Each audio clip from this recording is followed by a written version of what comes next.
आज 25 मई की तिथि है।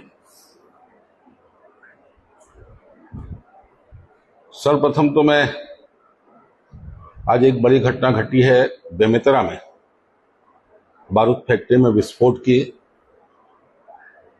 उसमें कुछ लोग मारे गए हैं। और जैसा कि मैंने कहा 25 मई की तिथि है। 11 वर्ष पूर्व 25 मई को ही झीरम की घटना घटित हुई थी, जिसमें हमारे प्रदेश के बहुत से राजनेता, आदरणीय विद्याचरण जी, आदरणीय महेंद्र कर्मा जी, आदरणीय नंद कुमार पटेल जी, आदरणीय उदय मुदलियार जी, योगेश शर्मा जी और बड़ी संख्या में सुरक्षा बल में कार्यरत जवान मारे गए थे। सबको अपनी और अपनी पार्टी भारतीय जनता पार्टी की ओर से श्रद्धांजलि अर्पित करता हूं। 11 साल पूर्व दुर्भाग्यजनक घटना घटित हुई थी और आज मुझे ये कहते हुए बड़ा दुख हो रहा है कि कांग्रेस के पीसीसी चीफ श्री दीपक बैज ने जिस तिथि पे प्रदेश के बड़े नेताओं की नक्सलाइट घटना में मृत्यु हुई, उसी तिथि पे नक्सलियों के समर्थन में एक प्रकार से वो प्रेस कॉन्फ्रेंस कर रहा है। और अभी हाल में जो पीड़िया के मुठभेड़ में नक्सली जवान मारे गए, उनको निर्दोष बता रहे हैं। तर्क भी क्या दिया जा रहा है कि उनके परिवारजन गांव में निवासरत हैं। हिड़मा की मां भी गांव में रहती है। क्या हिड़मा भी निर्दोष था? कितने का इनामी नक्सली था वो?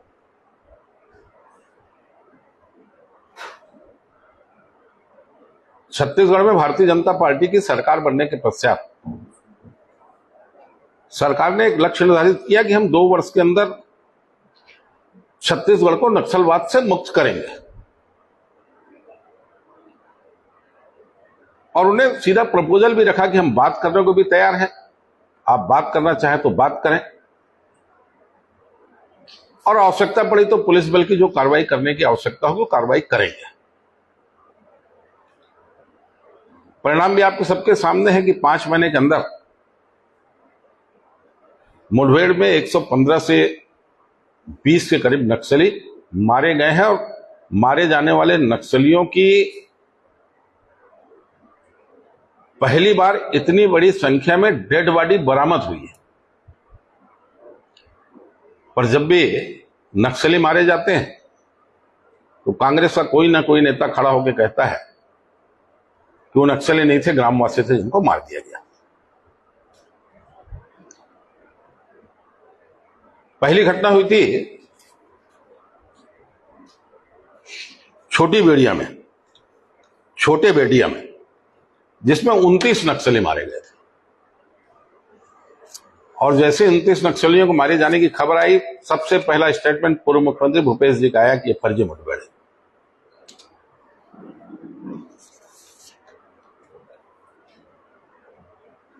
और आज पीड़िया की घटना पे कांग्रेस ने एक समिति गठित कर दी। अब समिति उस स्थान पे गई नहीं गई मैं नहीं जानता, पर उस मुठभेड़ को वो फर्जी बताने लगे। छोटे बेटिया की घटना में तो नक्सलियों ने सूची जारी की, हमारे ये साथी मारे गए। आज नक्सल के सारे नेता इस बात को स्वीकार कर रहे हैं कि उनको बड़ा नुकसान उठाना पड़ रहा है। उस समय सुरक्षा बलों के मनोबल को कमजोर करने का काम कांग्रेस के नेता करने का प्रयास कर रहे हैं। वास्तव में नक्सलवाद पे कांग्रेस की सोच क्या है, ये अब तक स्पष्ट ही नहीं हुई है। राहुल गांधी जी बिलासपुर आते हैं, झीरम घाटी घटना नक्सली घटना नहीं है ये कहते हैं। विधानसभा में 10 बार माननीय पूर्व मुख्यमंत्री भूपेश बघेल जी ने कहा कि झीरम की घटना का सबूत, सारे तथ्य मेरी जेब में है, समय पड़ने पर मैं प्रस्तुत करूंगा। विधानसभा में मेरी आमने सामने नोकझोंक होती थी, मैं बोलता था प्रस्तुत करो, तो जब डॉक्टर रमन की सरकार थी तो बोलते थे उनको सुरक्षा कौन देगा, और जब स्वयं मुख्यमंत्री बन गए मैं बोलता था कि भाई अब तो सुरक्षा देने में आप स्वयं सक्षम हो, क्यों प्रस्तुत नहीं कर रहे हो? तो कोई जवाब नहीं। कांग्रेस का कोई नेता आता है तो उनको क्रांतिकारी बता देता है, कोई नेता आता है तो उनको भटके हुए लोग बता देता है। तो वास्तव में कांग्रेस जो है पूरी तरह से नक्सलवाद पे कंफ्यूज्ड है। मैं तो समझता हूं कांग्रेस के बड़े बड़े नेता अपने चुनाव में नक्सलियों का सपोर्ट प्राप्त करते हैं, समर्थन लेते हैं। खाली एक उदाहरण आपके सामने रखता हूं मैं। ये आंध्रा की एक विधायिका है, कांग्रेस पार्टी की विधायिका है।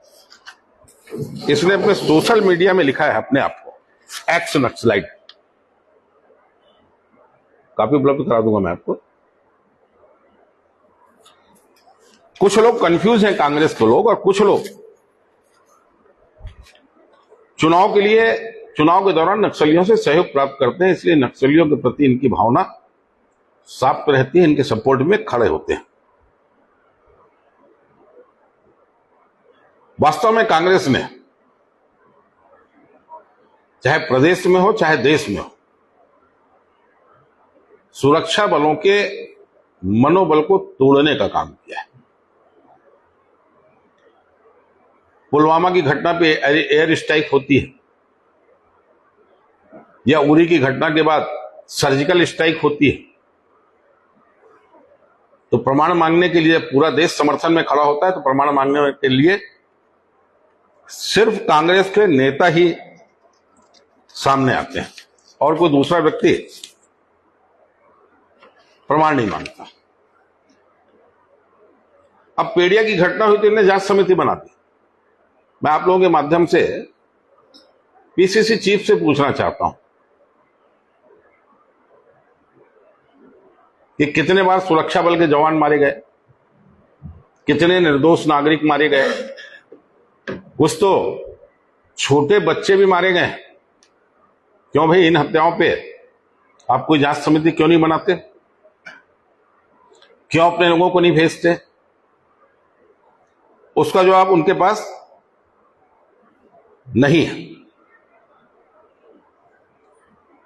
और इनकी हालत ये रही है कि जब भूपेश बघेल जी मुख्यमंत्री थे और कवासी लखमा जी मंत्री थे, मैं गांव का नाम भूल रहा हूं, कुछ नक्सलियों को मारे जाने का सुरक्षा बलों ने दावा किया कि हमने इतने नक्सलियों को मार दिया, और कवासी लखमा जी का बयान आया कि वो नक्सली नहीं थे, ग्रामवासी थे। मैंने विधानसभा में कहा भाई स्पष्ट करो कि माननीय मंत्री जी सही बोल रहे हैं या पुलिस विभाग के लोग सही बोल रहे हैं। न मुख्यमंत्री जवाब देने खड़े हुए, न गृह मंत्री जवाब देने खड़े हुए। तो वास्तव में नक्सलवाद के मामले में कांग्रेस को अपनी भूमिका स्पष्ट करनी चाहिए। वो नक्सलवाद की समाप्ति छत्तीसगढ़ में चाहते हैं कि नहीं चाहते हैं?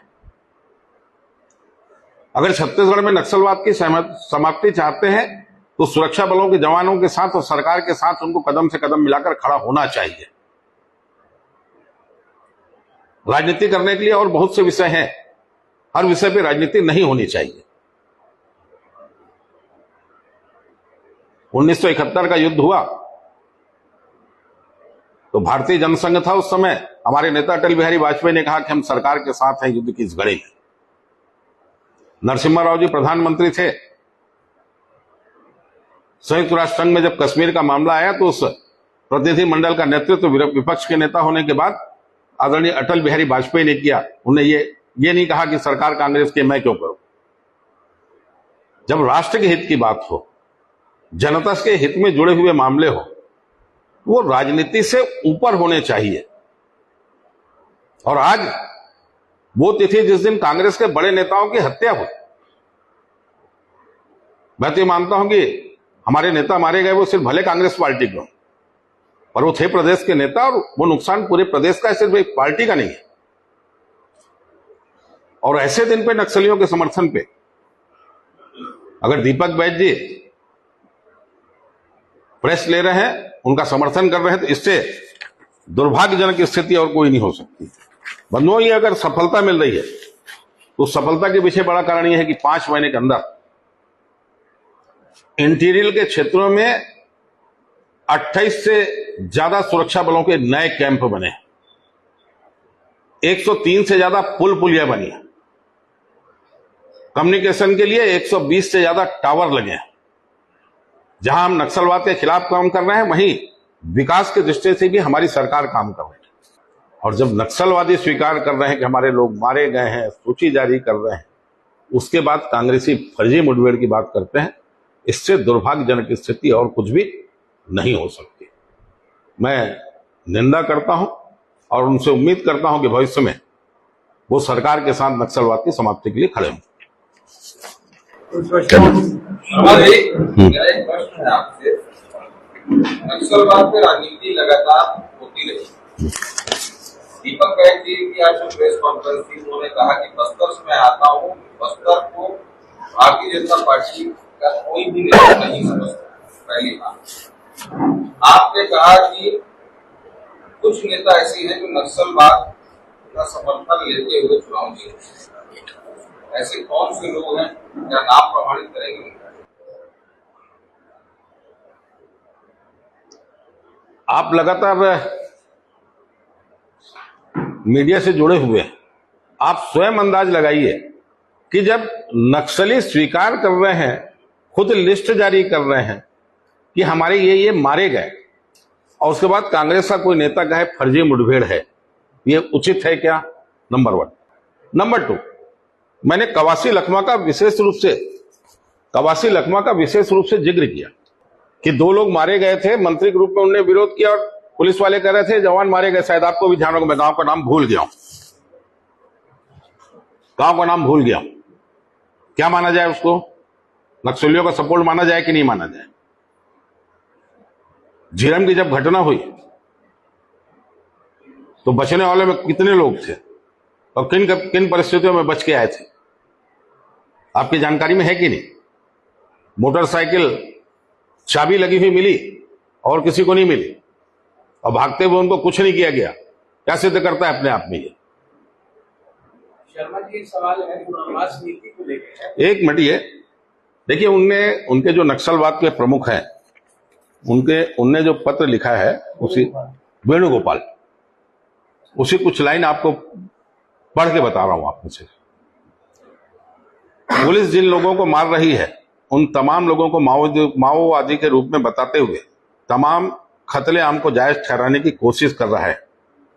यह बात हम कहने की जरूरत नहीं है कि पूर्व मुख्यमंत्री कह रहे हैं, राज्य कांग्रेस पार्टी के प्रवक्ता कह रही है, उनकी बातें सही हैं। माने सपोर्ट किसका कर रहे हैं? पूर्व मुख्यमंत्री का, राज्य कांग्रेस पार्टी के प्रवक्ता का, भूतपूर्व वित्त एवं गृह मंत्री चिदम्बरम जी का। आज केंद्र में सत्तासीन लोगों को उस समय में ही भगवा आतंकी करके बता दिया था। राहुल जी अपनी पद यात्राओं में सावरकर को क्या बोला, जग जाहिर है। आज उन आतंकवादी लोगों की सरकार चल रही है। माने नक्सली नेता भी कांग्रेस के नेताओं की बातों को जायज ठहरा रहा है। ये पत्र की कॉपी चाहोगे तो मिल जाएगी आपको। शर्मा जी, पुनर्वास नीति को लेकर प्रश्न हमेशा लगता है। अभी आज पेपर में छपा है, किसी ने आत्मसमर्पण किया, उसको पुनर्वास के दरमियान लाखों रुपए मिले थे, लेकिन सिर्फ 10,000 रुपए मिले। तो वो जो बीच में जो राशि आती है, वो राशि आगे जाती कहाँ है? विजय शर्मा जी ने पुनर्वास नीति हेतु सुझाव उनसे स्वयं से मांगे और ईमेल आईडी और गूगल फॉर्म ये जारी किया है। पुनर्वास नीति में अगर कोई सुधार चाहते हैं, उनकी कोई सलाह बताए, गवर्नमेंट उस पर विचार करेगी।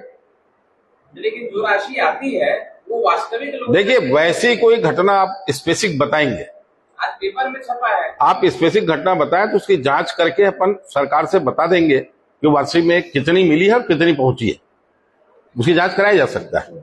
शर्मा जी, जी। आप लोग नक्सलवाद के समाप्ति की बात कर रहे हैं हम्म, और पिछले 5 महीने से जिस तरीके से एनकाउंटर हो, क्या आप लोगों को ऐसा नहीं लगता कि शांति के जरिए नक्सलवाद समाप्त हो गया? नक्सलियों को खत्म करके गोली मार के नहीं समाप्त? देखिए, अगर कोई बोली से नक्सलवाद छोड़ना चाहता है तो सरकार उससे बात करने को तैयार है, और जो बोली से बात नहीं समझता तो जहां गोली की आवश्यकता पड़ेगी वहां गोली का उपयोग होगा। दूसरी चीज, एक और बात, जो आप लोगों को प्रपोजल तैयार हो रहा है नक्सलियों से बातचीत के लिए, उसमें कांग्रेस से कोई सजेशंस इंक्लूड किए गए हैं? और भाई, ये तो खुलेआम जारी किए गए हैं ना, आप सुझाव दे सकते हैं, ईमेल, गूगल, किसी से भी सुझाव दे सकते हैं, वो सबके लिए। आप भी अपना सुझाव दे सकते हैं, क्या करना चाहिए।